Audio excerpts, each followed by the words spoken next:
નમસ્કાર, હું છું ગોપી ઘાંગર. આપ જોઈ રહ્યા છો નિર્ભય ન્યૂઝ. આજે વાત કરીશું ગુજરાતમાં બેરોજગારીના એ આંકડાની કે જેમાં સરકાર કહી રહી છે કે જે વિડીયો સોશિયલ મીડિયા ઉપર વાયરલ થયો એ બેરોજગારોનો છે જ નહીં. ત્યાં આગળ એક્સપિરિયન્સ વાળા લોકોની જરૂરત હતી અને એ લોકો બધા એક્સપિરિયન્સ વાળા છે, એટલે એ લોકો બેરોજગારોની કેટેગરીમાં નથી આવતા. કોંગ્રેસ કહી રહી છે કે ગુજરાતની અંદર આ ગુજરાતનું એક એવું મોડેલ છે જે બેરોજગારી બતાડી રહ્યું છે. આપણી સાથે આ જ વિષય પર ચર્ચા કરવા માટે અત્યારે ભારતીય જનતા પાર્ટીથી શ્રદ્ધાબેન જોડાઈ ગયા છે અને કોંગ્રેસથી નરેન્દ્રભાઈ જોડાઈ ગયા છે. બંને સાથે ચર્ચા કરીશું. સૌથી પહેલા તો શ્રદ્ધાબેન તમને પૂછીશ, કારણ કે ત્યાં આગળ લોકો ભેગા થયા હતા એ નોકરી માટે આવ્યા હતા, એ નોકરી ઈચ્છુક લોકો હતા. તમે એને બેરોજગાર કેમ નથી ગણી રહ્યા? અને સૌથી મહત્વનો સવાલ કે ચલો એ એક્સપિરિયન્સ વાળા છે, પણ કમસે કમ ક્યાંક એ લોકોને ક્યાંક એવું લાગ્યું હશે ને કે અહીંયા નોકરી નથી બરાબર થઈ રહી, એટલે બીજે જમ્પ લેવા માટે કરી રહ્યા હશે. ગોપીબેન, તમારી વાત એ સાથે હું સહેમત છું કે દરેક વ્યક્તિ પોતાની સારી ઓપોર્ચ્યુનિટી માટે જોબ સ્વિચ કરતું હોય છે. મેં પણ કરી છે અને બધા કરી શકે છે. જ્યાં પણ જોબ ઓપોર્ચ્યુનિટી સારી મળે, એક્સપિરિયન્સ સારો મળે, પગાર વધે, તમને થોડી સિક્યોરિટી વાળી જે HR સર્વિસીસ મળે, તો લોકો ત્યાં સ્વિચ કરતા હોય છે ને કરવું જોઈએ, એમાં કંઈ ખોટું નથી. વસ્તુ શું છે કે ગઈકાલે જ્યારે કોંગ્રેસે આને ટ્વીટ કર્યું ત્યારે જે રીતે એમણે આખું પિક્ચર બતાવ્યું છે એ આખું જુઠ્ઠાણું છે. પહેલા ત્યાં એક્સપિરિયન્સ લોકોની જરૂર હતી અને જે સંખ્યા 25 હતી એને અંદાજિત તમે જે તે વિડીયોમાં જો, મારી પાસે આંકડા એટલા નથી આવ્યા, પણ 1000 કે 1500 હું બહુ વધારે કહું છું, પણ એનાથી વધારેનો ત્યાં આંકડો નહોતો. પણ જે રીતે સત્તાવાર ટ્વીટ થઈ છે, તમે પણ જે પૂર્વ ઇલેક્ટ્રોનિક મીડિયાના જે સંસ્થા સાથે જોડાયેલા હતા, ત્યાં તો 15 લાખ લોકો ભેગા થઈ ગયા છે. 15 લાખ લોકો એટલે ભરૂચની વસ્તી કેટલી છે? એટલે પહેલી વસ્તુ તો કે જે ભ્રામક ભ્રમ ફેલાવવામાં આવ્યો છે એના ઉપર આપણને જે છે ભારતીય જનતા પાર્ટીને અને સરકારને એ વાતનો વિરોધ છે કે તમે બોલો તો તથ્ય સાથે બોલો.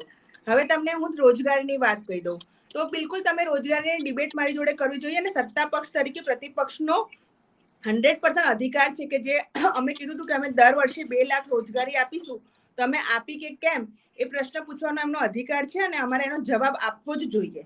તો હું તમને કહી દઉં કે ગુજરાતની જ્યાં સુધી વાત છે તો આખા ભારત દેશની અંદર બેરોજગારીનો દર જે સરકારના ચોપડે નોંધાતો આવે છે એમાં ગુજરાત છેલ્લા ક્રમે છે, લોએસ્ટ બેરોજગારી છે. બીજી વસ્તુ કે તમે અમુક આંકડા ઉપાડીને જોઈ લો તો 9.5 લાખ પરિવારોને આપણે મુદ્રા લોન આપી છે છેલ્લા 10 વર્ષમાં. તો એનો મતલબ છે કે એટલા પરિવાર કાં તો પોતે અને કાં તો બીજાને સક્ષમ કંઈક ને કંઈક વ્યવસાય આપી રહ્યા છે.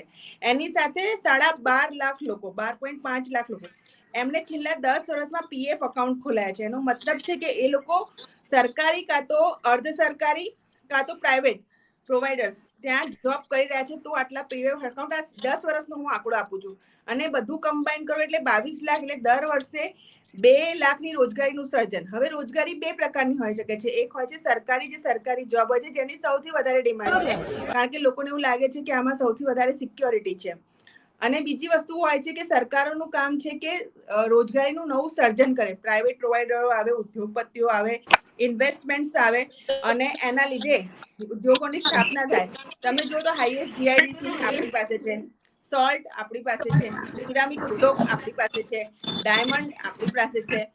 એટલી રોજગારીનું સર્જન ગુજરાતે કર્યું છે કે અન્ય રાજ્યોના લોકો મોટા ભાગે અહીંયા એને પોતાની રોજગારી મેળવે છે અને ગુજરાતમાં એને એવા વસી જાય છે કે સવાયા ગુજરાતી થઈને રહી શકે છે. તો આ તબક્કે કોંગ્રેસ જે જુઠ્ઠાણું ફેલાવી રહી છે એનો વિરોધ છે. મને કોંગ્રેસના પ્રવક્તા ફક્ત 100 પરિવાર એવા ગોતીને બતાવી દે કે જેમાં એક પણ વ્યક્તિ કમાતો ના હોય તો હું માની શકું છું કે કોંગ્રેસ સાચું બોલે છે. નરેન્દ્રભાઈ, તમારું શું કહેવું છે? કારણ કે વિડીયો તો ટ્વીટ કોંગ્રેસે જ કર્યો અને કોંગ્રેસે આને લઈને મુદ્દો પણ ઉભો કર્યો અને રોજગારીના જે આંકડા છે તે આંકડાની સાથે જો આપ કહી શકો તો નરેન્દ્રભાઈ. ખાસ કરીને બેન જોવા જાય તો ગુજરાતમાં ભારતીય જનતા પાર્ટીની સરકાર દ્વારા જોઈએ તો યુવાનોને વધારેમાં વધારે અન્યાય થતો હોય એ આપણે સ્પષ્ટપણે જોતા આવીએ છીએ. બેન બેરોજગારીની આંકડાની વાતો કરે છે તો બેનનું એટલું જ કહેવા માંગુ છું કે છેલ્લા ઘણા સમયથી ગાંધીનગરમાં જે સ્ટુડન્ટો પોતાની નોકરી માટે થઈ અને જે જ્ઞાન સહાયકના સ્ટુડન્ટો હોય કે આરોગ્યના સ્ટુડન્ટો હોય કે ભાઈ અમને નોકરી આપો, તો આ બધા સ્ટુડન્ટો મારા ખ્યાલથી આઉટ ઓફ સ્ટેટના તો છે નહીં. આ બધા BEd પાસ કરેલા છે અને કોઈ પણ સરકારી ભરતી બહાર પાડીએ તો ઓલરેડી તમને ખ્યાલ પડી જાય છે કે ભાઈ 3000 ની ભરતી હોય તો 12-13 લાખ રૂપિયા 12-13 લાખ અરજીઓ આવે છે. તો આ બધી વિદ્યાર્થીઓ શું આઉટ ઓફ ગુજરાતના છે એવું બેન કહેવા માંગે છે? અને સરકાર જો આવી બધી રોજગારી આપી શકતી હોત તો છેલ્લા 5 વર્ષમાં તમે સરકારી ભરતીઓનો હિસાબ આપો ને, કે ભરતીઓમાં તમે પેપર ગોટાળા કેટલા કર્યા અને કેટલી પેપર પાછું ફરીથી તમે ટ્રાન્સપરન્સી પરીક્ષાઓ લીધી છે. તો એનો મતલબ એવો થાય પીએચડી વાળાને પટાવાળામાં ફોર્મ ભરવું પડે છે. તો આનીથી વધારે તો બેરોજગારીનું ઉદાહરણ હોઈ ન શકે ગુજરાતમાં. અને બેન બિઝનેસની વાત કરે તો ભણવા ગરીબ અને મધ્યમ વર્ગના લોકો છે એની માત્ર ને માત્ર એક જ ઈચ્છા હોય છે કે પોતાનો દીકરો સારી રીતે, એક તો પેલા તમારા આ મોંઘા શિક્ષણના કાળમાં, મોંઘું શિક્ષણ એટલે કહીશ કે ભારતીય જનતા પાર્ટીના શાસનમાં છેલ્લા 5 થી 10 વર્ષમાં સ્કૂલ કોલેજોમાં એટલો બધી અસહ્ય ફી વધારો કરી દીધો છે. સરકારી સ્કૂલ કોલેજો બંધ કરવા માંડ્યા છે. છતાં વાલીઓ પોતાની પેટે પાટા બાંધી અને છોકરાઓને ભણાવે કે ભાઈ છોકરો બહાર નીકળશે, પીએચડી કરશે, એન્જિનિયરિંગ કરશે, અથવા તો ટેટ ટાટ પાસ થશે, બીએડ પાસ કરીને પોતે એક શિક્ષક બનશે. પણ એ પણ તો બનતા નથી. ખાલી માત્ર ને માત્ર સરકાર લોલીપોપો આપે છે. હમણાં તાજેતરમાં 24,000 25,000 ભરતીની લોલીપોપો આપી છે. ગુજરાતમાં જોવા જાય શિક્ષકોની બેન ભરતી કેટલી ખાલી છે એ તમે આંકડા આપો ને. એ તો તમે આપતા નથી. અને તમે આંકડાની વાતો કરો, અરજી જોઈ લો, એક આરએમસી ની ભરતી હોય, 100 ની ભરતી હોય તો 7-7 8-8 લાખ ફોર્મ ભરાય છે. તો આ બધી બેરોજગારને તો શું છે? એટલું હું બેનને પ્રશ્ન પૂછવા માંગુ છું. બિલકુલ શ્રદ્ધાબેન, તમારું શું કહેવું છે? કારણ કે જે રીતના આંકડા સામે આવ્યા છે, આંકડા તો ખરેખર ચોંકાવવા વાળા છે. કારણ કે જે રીતનો ફાઇનલ જે ફિગર આવ્યો હતો જાન્યુઆરી મહિના 2024માં જે આંકડો આવ્યો હતો તેના પ્રમાણે ગુજરાત અને દેશની અંદર બેરોજગારીની સંખ્યા વધી છે, બેરોજગારોની સંખ્યા વધી છે અને પ્રાઇવેટ સેક્ટરમાં પણ બેરોજગારી વધી છે. ગોપીબેન, હું તમને ફરી કહું છું, રોજગારી એટલે કે તમે દર મહિને પોતાનું બ્રેડ એન્ડ બટન અર્ન કરી શકો. દર મહિને એટલીસ્ટ એટલું કમાઈ શકો કે તમે એક બેઝિક લાઈફસ્ટાઈલ છે અને જીવી શકો. એને આપણે રોજગારી કહીએ છીએ. બીજી વસ્તુ કે જ્યારે કોઈ પણ ભરતી થતી હોય છે ત્યારે જરૂરી નથી કે જેટલા લોકોએ ફોર્મ ભર્યું છે એ બધા જ લોકો બેરોજગાર હોય છે. સરકારની અંદર તો માન લો કે કોઈ ક્લાસ 3ના કાયમી જોબે લાગી ગયું છે, કોઈ ડીવાયએસપી કે કોઈ ડીવાય સેક્શન ઓફિસરની જોબ પર લાગ્યો છે, તો જીપીએસસી નું બી ફોર્મ આવે તો એ બધા તાલીમો બધા પોતાનું ભણતા હોય છે. યુપીએસસી સુધીના એ લોકો ફોર્મ ફિલઅપ કરતા હોય છે. એટલે એ કહી દઉં કે આટલા લોકોએ ફોર્મ ભર્યા છે તો એ લોકો ક્યાંક ને ક્યાંક પ્રાઇવેટમાં બી જોબ કરતા હોય છે. તમે ટેટ ટાટ પાસ થયેલા જે શિક્ષકોની વાત કરો છો કે જેની ભરતી પ્રક્રિયા ટૂંક સમયમાં સરકાર કરવા જઈ રહી છે, તો અત્યારે એ બધા ઉમેદવારો ક્યાંક ને ક્યાંક વિદ્યા સહાયક તરીકે કે અન્ય પ્રાઇવેટ શાળાઓમાં તો પોતાની રોજગારી મેળવી રહ્યા છે. મેં તમને શું કીધું કે થાય છે બેન, એમનું શોષણ થાય છે. નરેન્દ્રભાઈ, મેં તમને બહુ શાંતિથી સાંભળ્યા હતા. પ્લીઝ, આપણી પાસે પણ ખાલી એક જ વાતમાં અટકાવીશ કે પ્રાઇવેટ સેક્ટરમાં માત્ર ને માત્ર શોષણ થાય છે. ભાઈ, હું તમને જવાબ આપીશ. પણ શ્રદ્ધાબેન, સવાલ એ બી થાય છે ને કે સરકારી નોકરી કેમ નથી બહાર પડી રહી? કારણ કે જો બહાર પડી રહી છે તો એ પ્રકારની પ્રક્રિયા બી નથી થઈ રહી ને, પરીક્ષાના પેપર લીક થઈ જાય છે. સરકારી નોકરીની જ્યાં સુધી હું વાત કરું તો ખાલી ગુજરાત નહીં, ભારતના તમામ રાજ્યો નહીં, આખા વિશ્વની અંદર કેટલા બી સ્ટ્રોંગ પ્રાઇમ મિનિસ્ટર કે પ્રેસિડેન્ટશિપ જ્યાં હોય ત્યાં આવી ગયા હોય, કોઈ પણ કન્ટ્રી એ ક્લેમ ન કરી શકે કે અમે જે અમારી 100% પોપ્યુલેશન, જે youth population eligible for job છે એને બધાને ગવર્મેન્ટ જોબ આપીશું. It is at all not possible. પોપ્યુલેશનના રેશિયો પ્રમાણે જે પ્રમાણે મહેકમ હોય છે એ પ્રમાણે કાયમી સરકારી નોકરીઓ હોય છે. સરકારની અંદર પણ કાયમી મહેકમ હોય છે. અમુક વસ્તુ તે લોકો આઉટસોર્સ કરતા હોય છે ને અમુક વસ્તુ કોન્ટ્રાક્ટ કરતા હોય છે. હવે ભાઈ કે છે કોન્ટ્રાક્ચ્યુઅલ પદાર્થ અમે લાયા છે, તો હું તમને કહી દઉં ભાઈ, યુપીએ ગવર્મેન્ટની વખતેથી જ અમુક જે મિશન મોડના પ્રોગ્રામો ચાલે છે જે કન્ટિન્યુ મોદી સરકારમાં થયા છે, એમાં યુપીએ ગવર્મેન્ટની વખતે પણ કોન્ટ્રાક્ચ્યુઅલ ભરતી થઈ હતી. એ જ ભરતીઓ આજે કન્ટિન્યુએશનમાં છે. એટલે એવું નથી. અને ત્યાં કોંગ્રેસ સાથે જ્યાં પ્રદેશો છે અત્યારે જ્યાં કોંગ્રેસનું શાસન છે, માની લો કે હિમાચલ પ્રદેશ, તો તમે અહીંયા જો સર્વ શિક્ષામાં 11 મહિનાના બીઆરસી સીઆરસી કોન્ટ્રાક્ચ્યુઅલ રહેશો તો હિમાચલ પ્રદેશની અંદર પણ એ હશે. એની પહેલા રાજસ્થાન સરકારની અંદર ગેહલોત સરકારમાં બી એ જ હતા. સી, હું કન્સલ્ટન્ટ છું, મને ખબર છે, હું ડેટા સ્ટડી આખા કરું છું. 2 પ્રકારની જે ભરતી પ્રક્રિયા છે એમાં કાયમી જે મહેકમ હોય એફડી પાસે જાય, જગ્યાઓ જેમાં ભરતીની જગ્યાઓ છે બહાર પડી ટેટ ટાટમાં, એમાં જે વિદ્યા સહાયકો છે જો એક્ઝામ પાસ કરી જશે અને એમને કાયમી નિમણૂક મળશે તો એ વિદ્યા સહાયકનો જે કોન્ટ્રાક્ચ્યુઅલ પોસ્ટ છે છોડશે અને આની અંદર જોઈન થઈ જશે. કારણ કે આમાં એમની જે છે સિક્યોરિટી એમને વધારે લાગે છે. ઘણા એવા લોકો વિદ્યા સહાયકો નહીં, શ્રદ્ધાબેન, વિદ્યા સહાયકો નહીં, એ જ્ઞાન સહાયકો છે જેને તમે કોન્ટ્રાક્ટ ઉપર લીધેલા છે અને તમારી સરકારે લીધેલા છે. હા, જ્ઞાન સહાયકની તમે એમ હું તમને ખાલી સમજાવવા માંગુ છું આ ભાઈને ઓલરેડી તો ભરતી ખાલી છે, જગ્યાઓ ખાલી. Please let me complete. Narendrabhai, ફક્ત ગુજરાતના બીજેપીનું શાસન છે એટલે અહીંયા જ કોન્ટ્રાક્ચ્યુઅલ ભરતી થાય છે એવું નથી. અત્યારે તમે હિમાચલ પ્રદેશનો બી ડેટા ઉઠાવીને જોઈ લો કે ત્યાં તમારી ઓલરેડી સરકાર અત્યારે ચાલી છે. એની પહેલા ગેહલોત સરકારની બી જોઈ લો, એની પહેલા બીજેપીની હતી ને પછી પાછી ત્યાં બીજેપીની આવી છે. છેલ્લા 15 વર્ષની બધી જ ભરતી પ્રક્રિયા જોઈ લો. જે છે સાઉથના રાજ્યો છે એમને લઈ લો. તમે મને એક એવો કિસ્સો બતાવી દો કે સર્વ શિક્ષામાં બીઆરસી સીઆરસી જેવી ભર્યા છે, આ રાજ્ય એને પરમનન્ટ નિમણૂક આપી દીધી છે. મિશન મોડ અલગ છે, આઉટસોર્સ અલગ છે અને રેગ્યુલર મહેકમ અલગ છે. આ વસ્તુને તમારે સમજવી પડશે. આ સરકારી ભરતીઓ થઈ. એની સાથે જે ઉદ્યોગ આવે છે, ધંધા આવે છે, કે જે નાના મુદ્રા છે, કે જે સ્કિલ ઇન્ડિયા છે, જે સ્ટાર્ટઅપ ઇન્ડિયા છે. ગોપીબેન, અત્યારે તો મેં એવા બી લોકો જોયા છે કે જેમને પોતાના કેલિબર પર એટલો ભરોસો છે કે પરમનન્ટ જોબ છોડીને કન્સલ્ટન્સી શરૂ કરી દે છે. એને પણ નિવૃત્તિ જાહેર કરીને પણ સવાલ અહીંયા પણ શ્રદ્ધાબેન, ગઈકાલે જે વિડીયો વાયરલ થયો છે, જો તમે એની અંદર વોક-ઇન માટેની જે પોઝિશન જોઈ હશે, એ પોઝિશન કોઈ મેનેજર માટેની નહોતી. એ પોઝિશન જે હતી અને એમાં જે એક્સપિરિયન્સ લખ્યો હતો એ 3 થી 8 વર્ષનો જ હતો. એમાં કોઈ હાયર એક્સપિરિયન્સ પણ નહોતો માંગવામાં આવ્યો. સવાલ એ છે કે યુવાનોને, કારણ કે ક્યાંક ને ક્યાંક એક અનસિક્યોરિટી છે, જે સિક્યોરિટી આપવામાં સરકાર નિષ્ફળ રહી છે અને માટે આટલી ભીડ ત્યાં ભેગી થઈ રહી છે. એ જ વસ્તુને ગોપીબેન હું હાઇલાઇટ કરું છું કે જે કંપનીની એડ હતી, કંપનીની પોપ્યુલારિટી વધારે છે. તમે એક ફર્મમાં જોબ કરતા હોય ત્યાં તમારી જે બેઝિક એચઆર સિક્યોરિટી હોય એના કરતા પણ તમારી વિધિ એચઆર સિક્યોરિટી કે પર્ક્સ તમને અન્ય કંપનીમાં મળે તો તમને ગમે છે ત્યાં ઇન્ટરવ્યુ આપવાનું. લોકો ઈચ્છે છે કે એ કંપનીમાં મને મળી જાય તો વધારે સારું, નહીં તો આ કંપનીમાં તો જોબ છે. એનો એ મતલબ નથી કે લોકો બેરોજગાર થઈ ગયા છે. મારે હવે મીડિયા હાઉસીસના નામ નથી આપવાના. ઓપોર્ચ્યુનિટી રિપોર્ટર્સને મળે છે, લોકો મીડિયા હાઉસીસ બી ચેન્જ કરતા. ઇટ ડઝન્ટ મીન કે એમણે કંઈ ક્રાઇમ કર્યો છે. આ મીડિયા હાઉસ કરતા બીજા મીડિયા હાઉસમાં મને પણ એઝ અ મેડિકલ ઓફિસર તરીકે જે મેડિકલ જે દવાખાનામાં હોસ્પિટલમાં પગાર મળે એના કરતા બીજી હોસ્પિટલમાં મળશે તો હું ત્યાં જતી રહીશ. શ્રદ્ધાબેન, આપણે મીડિયા હાઉસીસની વાત એટલા માટે નથી કરી રહ્યા કે કારણ કે મીડિયા હાઉસીસના પોતાના અલગ રૂલ્સ એન્ડ રેગ્યુલેશન્સ છે. અહીંયા સવાલ એ આવે છે કે જ્યાં આગળ ગવર્મેન્ટ જોબ આપવાની વાત છે ત્યાં ગવર્મેન્ટ જોબ લોકોને નથી મળી રહી. ગુજરાતની અંદર છેલ્લે 2021માં 1000 જેટલી રિક્રુટમેન્ટ થઈ હતી. નરેન્દ્રભાઈ, શું કહેશો તમે? કોંગ્રેસ આ મુદ્દા ઉપર, કારણ કે કોંગ્રેસે ગઈકાલે ટ્વીટ કરી દીધી, કોંગ્રેસ માટે પણ મુદ્દો એ જ છે કે બેરોજગારીના મુદ્દા ઉપર કોંગ્રેસ ક્યારેય રોડ ઉપર નથી ઉતર્યું. ખાસ કરીને બેન, હું તમને એટલું જ કહેવા માંગુ છું કે બેન એવું કહે છે કે ભાઈ અમારી યુપીએ સરકારમાં પણ આવું બધું હતું, પણ નરેન્દ્ર મોદીએ 2 કરોડ રોજગારી આપવાની વાત કરી હતી વિદ્યાર્થીઓને. અને ગોપીબેન, હું ચોક્કસથી કહીશ કે જ્યારે જ્ઞાન સહાયક લઈ આવ્યા હતા એ જ્ઞાન સહાયકમાં પણ એનએસયુએ રોડ ઉપર ઉતરીને આંદોલન કર્યું હતું કે ભાઈ તમારી પાસે જગ્યાઓ છે તો તમે આઉટસોર્સિંગના નામે યુવાનોનું શોષણ શું કરવા કરો છો? અને ખાસ કરીને હું એટલું જ કહેવા માંગીશ કે શિક્ષણ હોય કે આરોગ્ય હોય, આ તમામ ક્ષેત્રે અત્યારે જોવા જાય તો જે એજ્યુકેટેડ સ્ટુડન્ટ છે એને માત્ર ને માત્ર કોન્ટ્રાક્ટ બેઝના નામે સરકાર શોષણ કરી રહી છે અને જીવતા જાગતા દાખલાઓ છે.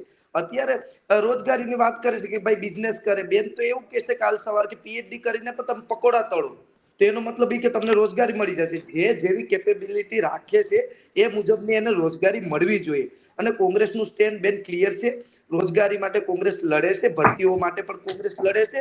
અને જે પેપર લીકો થાય છે, હું તો ક્યાંક ને ક્યાંક એવું પણ માનું છું કે સરકારે સરકારી નોકરી ન આપવાનું એક બાનું આ પેપર લીકમાં મળી ગયું છે. કોઈ પણ પેપર લીક થાય છે તો તાત્કાલિક પાછું પેપર કેમ નથી લેવાતું, એના 1-2 વર્ષ કાઢી નાખે છે. તો એનો મતલબ એવો છે કે યુવાનોને રોજગારી આપવી જ નથી અને યુવાનોને માત્ર ને માત્ર આઉટસોર્સિંગના નામે શોષણ કરવું છે. અને આ જ વૃત્તિ ભારતીય જનતા પાર્ટીની છે બેન. શ્રદ્ધાબેન, ખરેખર પેપર લીક એટલા માટે થાય છે. એમની જે ભાષા છે ને એના ઉપર તો કોઈ કોમેન્ટ નથી કરવી. તમે યુઝ છો ને તો પ્લીઝ ગો બેક અને મને હિમાચલના ડેટા બતાવી દો અને ગેહલોત સરકારમાં હિમાચલના ને બેન તમે આ જીએમની આરએસની કરો ને. અત્યારે ગુજરાતની આપણે ગુજરાતમાં બેઠા છીએ બેન, ગુજરાતમાં બેઠા છે, ગુજરાતની વાતો કરો. તમારા પ્રાઇમ મિનિસ્ટરે 2 કરોડ રોજગારી આપવાની વાત કરી હતી એટલે તો તમારા નરેન્દ્રભાઈને પ્રાઇમ મિનિસ્ટર બનાવ્યા છે. ગુજરાતની વાત કરો ને. તમે પેપર લેવામાં સક્ષમ નથી, તમે પરીક્ષા લેવામાં સક્ષમ નથી. શાંત થઈ જાય પછી હું વાત મૂકીશ. બેન, તમે પેલા એક સરખી રીતે પરીક્ષા લઈ લો સરકારી ભરતીની. તાજેતરનો દાખલો નીટ મામલે કંઈક બોલો. તમારી પહેલી બેન, તમે પેલા પરીક્ષા લેવામાં સક્ષમ નથી. પ્લીઝ તમે મને સાંભળો. હું એટલીસ્ટ તમારા કરતા મીડિયામાં સિનિયર છું તો બી તમને આટલું શાંતિથી સાંભળું છું. નાના ભાઈ તરીકે સિનિયર જુનિયરની વાત નથી આ રીતે બેન, યુવાનોના ભવિષ્યની વાત છે. તમે ડેકોરમ અચ્છા શ્રદ્ધાબેન, શ્રદ્ધાબેન, અચ્છા એક સીધી વસ્તુ કહો કે પેપર લીક થાય છે અને પછી ફરીથી પરીક્ષા પણ નથી લેવાતી, એનું શું કારણ? સરકારમાં ક્યાંક એ વસ્તુનું સમન્વય નથી? જો પેપર લીક થાય છે બિલકુલ દુર્ભાગ્યપૂર્ણ ઘટના છે. હાલમાં તમે નીટ ઉપર જે કમેન્ટ કર્યા છે જેમાં સુપ્રીમ કોર્ટ છે એ પણ એનો જે ચુકાદો છે આપી રહી છે, એની રાહ જોવે છે. અને બિલકુલ આ ઘટના દુર્ભાગ્યપૂર્ણ છે, એટલે સીબીઆઈ ની તપાસ સોંપવામાં આવી છે. ન જ થવી જોઈએ. એટલા માટે જ તમે જુઓ તો કે એના જે ડીન ડાયરેક્ટર છે બધા જ સ્ટેપ લઈને અમે લોકોએ ચેન્જ કર્યા છે. એનટીએ ના ડીન પણ ચેન્જ કરવામાં આવે છે, સીબીઆઈ ને ઇન્ક્વાયરી બી સોંપવામાં આવી છે. એ લોકોએ આરોપીઓને day by day Gujarat police હોય, મહારાષ્ટ્ર પોલીસ હોય, બિહાર હોય, અને ઇવન અહીંયા તો ગોધરાની અંદર કલેક્ટરે પોતે સંજ્ઞાન લીધું હતું કે કંઈ ગડબડ ચાલી રહી છે, ને કલેક્ટરના પોતાના સંજ્ઞાનથી, કારણ કે એનટીએ નું કામ હતું આખું પેપર કરાવવાનું એ કર્યું છે. એટલે જો આ રીતે ભ્રષ્ટાચાર કે આ રીતે લીક ચાલવા દેવું હોત તો કલેક્ટર પોતે જઈને આ બધી વસ્તુ ન પકડત. એટલે આ વસ્તુ જે અમે માની છે, અને હું તમને કહું છું ઓપનલી, હું ખેદ બી વ્યક્ત કરું છું, અને સરકાર આમાં કામ કરશે. ભૂતકાળમાં હું એવું નહીં કહું કે આમની સરકારોમાં કેટલા પેપર લીક થયા છે. આ કોંગ્રેસની એવી સરકાર છે ગોપીબેન, હું તમને કહી દઉં કે જે લોકો પૈસા લઈને પેપર જ નથી કાઢ્યા, પૈસા લઈ લઈને સરકારી નોકરીઓમાં ધાંધલી કરવાનો ઇતિહાસ ગુજરાતમાં રહ્યો છે. હું હવે નેતાઓ અને મિનિસ્ટરોના નામ આપી દઈશ કે શ્રદ્ધાબેન, મને બેન 22 વખત પેપર લીક થયા ગુજરાતમાં, 22 થી વધારે વખત. હોય કે ના હોય, એનો તો હિસાબ આપો. એવા બી સેક્શન ઓફિસર ગોધરાનો આરોપી કોણ છે? ગોધરામાં જે પેપર લીક થયું છે નીટ નો, એનો આરોપી કોણ છે? ભારતીય જનતા પાર્ટીનો હોદ્દેદાર છે. કોંગ્રેસના સમયમાં પૈસા આપીને ખાલી લઈ ગયા છે. બેન અત્યારે ગોધરા ઇલેક્ટ્રોનિક મીડિયા અને સોશિયલ મીડિયા આવી છે. બાકી તમારા સમયની અંદર તમારા નેતાઓએ પૈસાઓ ખિસ્સામાં મૂકીને ડિગ્રી ન હોય ને છતાં બી એ લોકોને સરકારી કાયમી નોકરી આપી છે. એવા અઢળક દાખલા જે હું તમને બતાવી શકું છું. એટલે પ્લીઝ તમે સેન્સિબલ થાઓ, અને તમારામાં સત્ય સ્વીકારવાની હિંમત હોય ને નરેન્દ્રભાઈ, તો તમે ડિબેટ કરો. અને તમે યુથ છો, શ્રદ્ધાબેન, પણ શ્રદ્ધાબેન થોડું લર્ન કરીને આવશો. ખાલી ચીસો પાડવાથી તમે એવું વિચારી લેશો કે તમે બધું, મારા તથ્યો કોઈ બી ક્રોસ ચેક કરી શકે છે. તમારા તથ્યો તાજેતરમાં સાંભળો મારી વાત બેન, એક જ મિનિટ. તાજેતરમાં ગુજરાત યુનિવર્સિટીમાં નર્સિંગના પેપરો, બેન ગુજરાત યુનિવર્સિટી જોબમાં એમાંના કેટલા રિટાયર બી થયા છે. આપું લિસ્ટ બેન, હવે પેપર લીક ની વાત કરો છો ને, તો હું તમને કહેવા માંગુ છું, ગુજરાત યુનિવર્સિટીમાં તાજેતરનો દાખલો કહું છું બેન, તાજેતરનો દાખલો કહું છું. નર્સિંગના પેપરો જે લખાઈને બહાર જતા હતા ચેકિંગ માટે અને ફરીથી પેપર લખાવતા હતા, એમાં આરોપી કોણ પકડાને ખ્યાલ છે તમને? ભારતીય જનતા પાર્ટીના હોદ્દેદારો છે. આખી સ્કૂલોમાં પેપર લખાઈ દેવા બધું કલ્ચર છે ને, એ કોંગ્રેસના સમયનું, યુપીએ સમયનું છે ભાઈ. તો એના ઉપર મૂવીઝ બી બને જાય. છેલ્લા 28 વર્ષથી તો તમારી સરકાર છે, ત્યારે આવું બધું બન્યું હતું. પણ ભાજપ 28 વર્ષ તો ગુજરાતમાં ભાજપની સરકાર છે બેન. મને તો મારા ખુદના 28 વર્ષ મેં શાસનમાં આવું નથી ચાલ્યું. ડિબેટ ના કરો. છેલ્લા 10 વર્ષમાં જે ગુજરાત રાજ્ય સરકારે કહ્યું હતું કે 22 લાખ નોકરીઓ આપશે, દર વર્ષે 2 લાખ નોકરીઓ આપશે, એ પ્રમાણે મેં તમને કીધું કે 9.5 લાખ લોકોને મુદ્રા લોન આપવામાં આવે છે, 9.5 લાખ પરિવારોને, અને 12.5 લાખ નોકરીની વાત કરો તમે, નોકરીની વાત કરો બેન. અને 100 ઘર એવા નોકરી માટે બેઠા છે. સોલંકી 100 ઘર એવા બેન નોકરીની વાત કરો ને, લોનની વાત નથી કરવી. ઓપન ચેલેન્જ કરું છું તમને ડિબેટમાં. લોનની વાત નથી કરવી, નોકરીની વાત કરો તમે. નોકરી ક્યારે આપશો? જેમાં એક પણ વ્યક્તિ કમાતો ના હોય.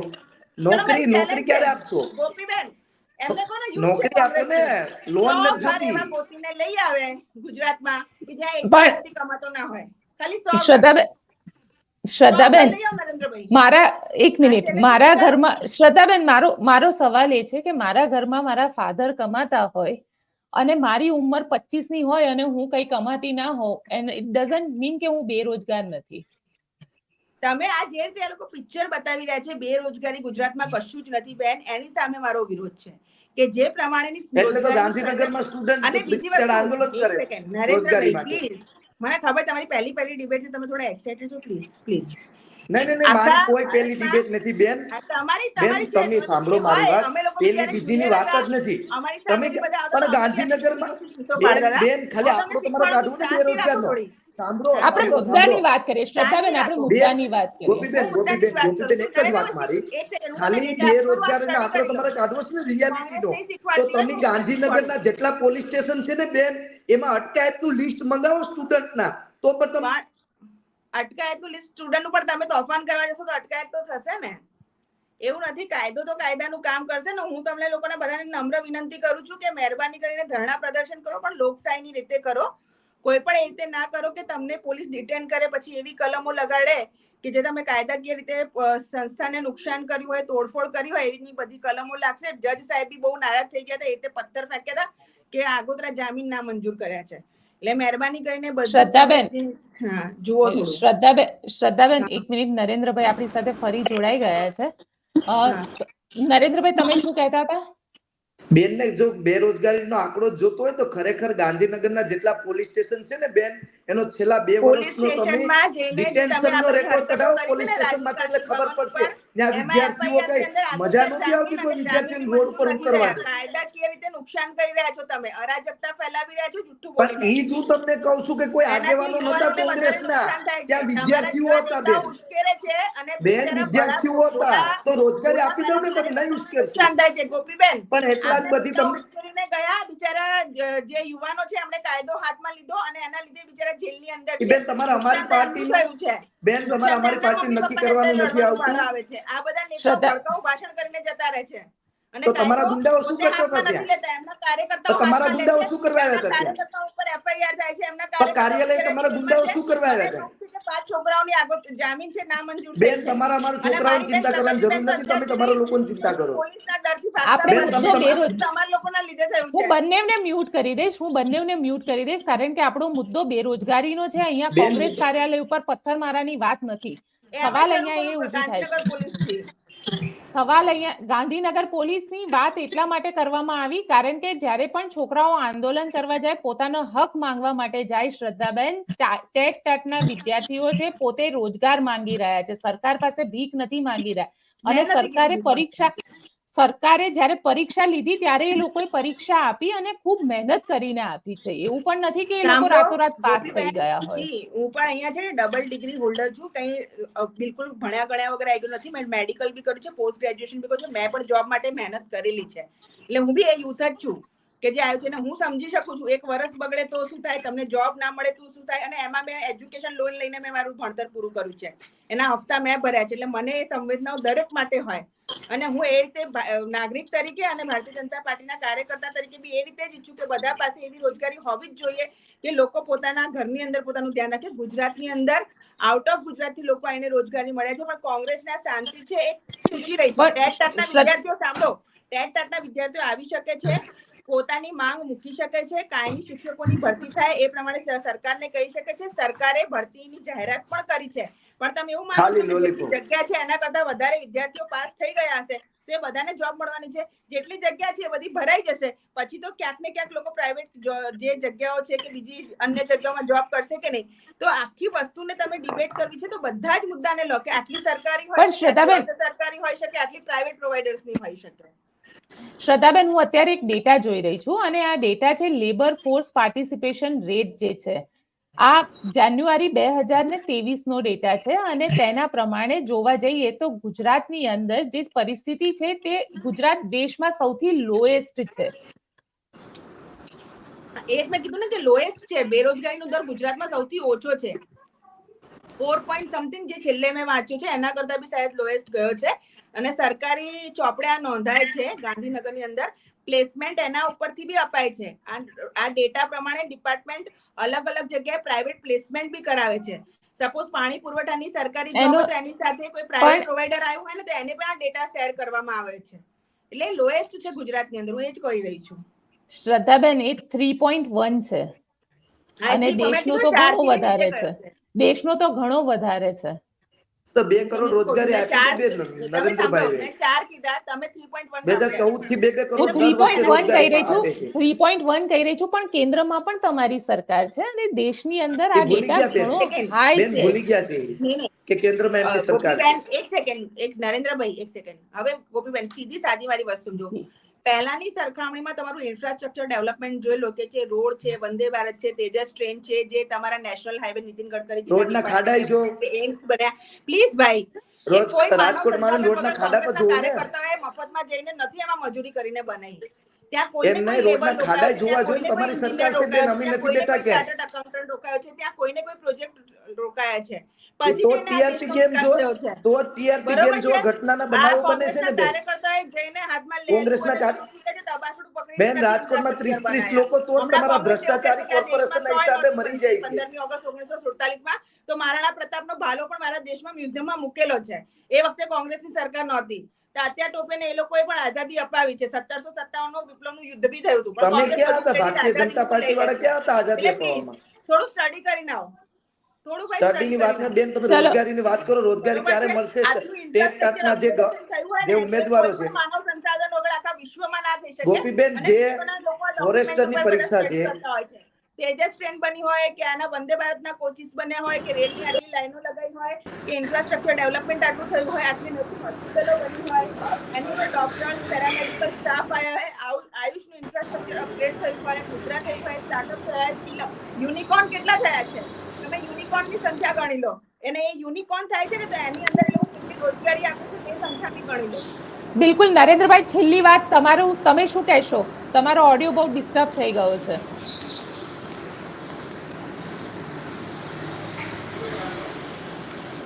કાંઈ વાંધો નહીં નરેન્દ્રભાઈ. નરેન્દ્રભાઈ લાગે છે ફરીથી લોગિન કરી રહ્યા છે, પરંતુ સવાલ શ્રદ્ધાબેન અહીંયા આગળ ઉભો થઈ રહ્યો છે. બેરોજગારો જે રીતે, કારણ કે ગઈકાલનો વિડીયો અને તમે તો માનવા જ તૈયાર નથી કે બેરોજગારો છે. સૌથી મોટી સવાલ અહીંયા એ ઉભો થઈ રહ્યો છે કે ભારતીય જનતા પાર્ટી તો માનવા જ તૈયાર નથી કે લોકો ક્યાંક બેરોજગારો છે કે પછી ગુજરાતની અંદર એ ઓપોર્ચ્યુનિટી હોવી જોઈએ, નથી મળી રહી.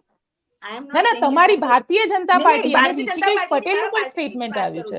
પાર્ટીની બી વાત કરું છું.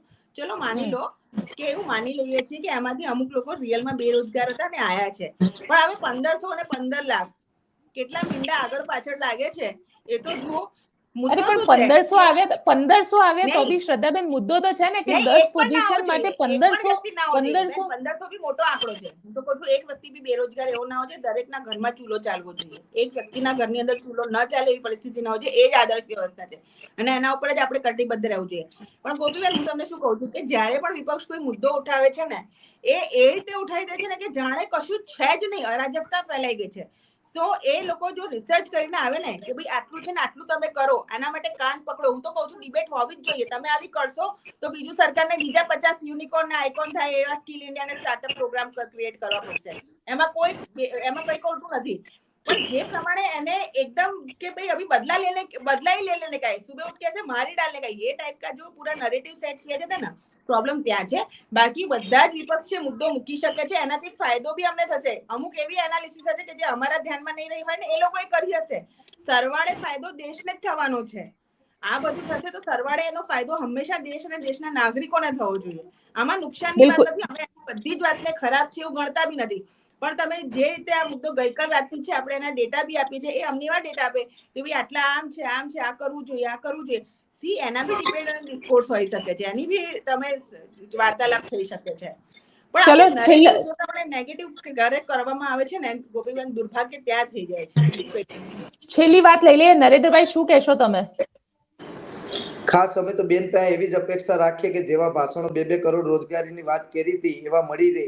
અને અમારે એવા બિઝનેસ પણ નથી જોતા કે પીએચડી કરેલા સ્ટુડન્ટોને પટાવાળામાં ફોર્મ ભરવા પડે અથવા તો એને પકોડા તળવા પડે. તો આ વ્યાજબી વાત નથી. અને તમે બીજી સરકાર, તમને એટલા માટે તો પબ્લિકે ચૂંટાવીને લાવ્યા ને કે તમે રોજગારી આપી શકો. તો તમે પાછળની સરકારને શું કરવા રડો છો? અને ખાસ આજની જ વાત કરું, જે Gujarat medical education research society છે, GMERS, કે ભાઈ જે ગરીબ અને મધ્યમ વર્ગના વિદ્યાર્થીઓ ત્યાં ભણીને ડોક્ટર બની શકતા હતા, આજે તમારી સરકારે ત્યાં ડાયરેક્ટ 3.5 ગણો ફીમાં વધારો કરી. નરેન્દ્રભાઈને ખબર નથી કે પહેલા જે ડોક્ટરોની સંખ્યા હતી એટલી ઓછી હતી ગોપીબેન, કે આપણને MBBS ડોક્ટરો PSC ખાતે કે રિમોટ એરિયાની અંદર લોકો બધા જે છે એ આ જે ક્રીમ છે શહેરોની અંદર આ માંગતા હતા. આજે તમે ગ્રામ્ય કક્ષાએ બી જશો ને, નાનામાં નાની PSC ડાંગમાં બી લેશો તો ત્યાં MBBS ડોક્ટરો છે. આપણી જે સીટો વધારી છે એનું આઉટકમ બી લોકોને મળી રહ્યું છે. આપણી પાસે એટલા સારા સ્ટુડન્ટ છે. પણ દેશમાં સૌથી મોંઘું એજ્યુકેશન, મેડિકલ એજ્યુકેશન ગુજરાતમાં છે. એના ઉપર બી ચલો એમના ઉપર બી અમે ચર્ચા વિચારણા કર્યા છે કે જે કોલેજો બની છે ને એ છે ને, અમે બી સરકાર સાથે, હું બી મેડિકલ માંથી આવું છું એટલે અમે લોકો બી એ સંવેદના દેખાઈએ છીએ કે થોડું જે છે એની અંદર કંઈક ને કંઈક વર્કઆઉટ થાય તો ડેફિનેટલી એ પોઈન્ટ ઉપર બી સરકાર કામ કરી રહી છે. ગોપીબેન, એવું નથી. ચલો શ્રદ્ધાબેન, આપ અમને અમારી સાથે જોડાયા તેના માટે ખૂબ ખૂબ આભાર. નરેન્દ્રભાઈનો પણ આભાર કે જે આપણી સાથે જોડાયા. તો આપને શું કહેવું છે મને કોમેન્ટ બોક્સમાં ચોક્કસથી લખીને જણાવજો અને આપ શું વિચારો છો કે બેરોજગારી ગુજરાતની અંદર છે કે નહીં એ પણ કોમેન્ટ બોક્સમાં લખજો તાકી એક આખું પિક્ચર જે છે અમને ખ્યાલ આવે અને ગુજરાતની જે પરિસ્થિતિ છે એ પરિસ્થિતિને લઈને કારણ કે જે સોશિયલ મીડિયા ઉપર વિડીયો વાયરલ થયો અને ત્યારબાદ હવે ભારતીય જનતા પાર્ટી અને કોંગ્રેસ બંને આના ઉપર રાજનીતિ કરી રહી છે આપ શું માનો છો કોમેન્ટ બોક્સમાં ચોક્કસથી લખજો અમારી ચેનલ નિર્ભય ન્યૂઝને લાઇક શેર અને સબસ્ક્રાઇબ કરવાનું ભૂલશો નહીં આભાર